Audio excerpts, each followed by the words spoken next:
Vous connaissez l'histoire de Benjamin Mendy qui fait une blague à des enfants qui rigolent pas? Elle est plutôt bonne. What make a strawberry on the horse? I don't know. Tagada, tagada, tagada, tagada.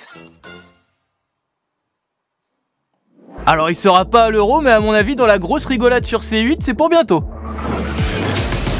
Salut les sportifs, c'est Greg, vous êtes dans la frappe et l'info sport du jour à retenir, c'est le règlement de compte à l'Olympique Lyonnais entre Rudy Garcia et Jean-Michel Aulas. C'est un bordel. Le week-end dernier, c'était la dernière journée de Ligue 1. L'Olympique Lyonnais a loupé la 3e place du classement, synonyme de qualification en Ligue des Champions, à cause de sa défaite contre Nice 3-2 alors qu'il menait 2-1. Symbole d'une saison loupée, l'entraîneur Rudy Garcia a annoncé dans la foulée qu'il ne resterait pas, un départ confirmé par l'Olympique Lyonnais quelques heures plus tard.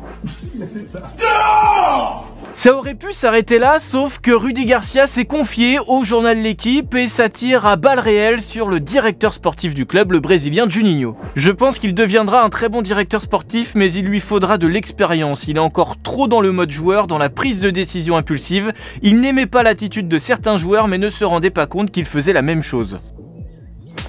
Alors déjà là comme ça c'était très bien, mais ça s'arrête pas là. Rudy Garcia continue et il parle de tensions qui sont arrivées en novembre dernier à cause de choix sportifs. Il fait des choses dans mon dos, parle aux joueurs dans mon dos, laisse certains critiquer le coach. Il a manqué d'objectivité et de traitement équitable. J'ai découvert que quand les recrues brésiliennes ne jouaient pas, il n'était pas heureux, il aurait préféré gagner mais avec ses joueurs. Des propos qui évidemment n'ont pas laissé insensible le président de l'OL, Jean-Michel Aulas, qui comme à son habitude a dégainé sur Twitter. Très déçu de la politique de la terre brûlée de Rudy Garcia qui réécrit l'histoire oubliant qu'il avait le meilleur effectif. Dommage que Rudy n'ait pas su travailler avec Juni qu'il avait pourtant choisi et accompagné. Juni a tout notre soutien, que de mauvaises excuses de la part de Rudy.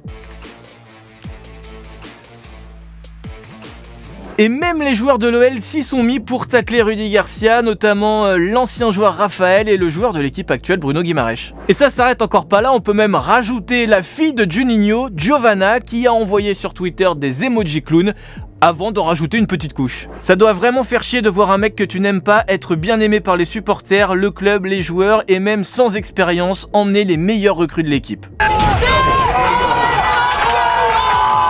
Bon bah là je crois que c'est bon, tout le monde lui est passé dessus. En tout cas, en 3 ans à l'OL, Rudy Garcia a réalisé une sacrée performance, être autant détesté par les fans lyonnais que par les fans marseillais. Et ça c'est quand même une sacrée performance. Mais il reste quand même une question. À quel tour? Réponse bientôt j'espère. Allez à demain. Move Radio, Hip Hop Nation.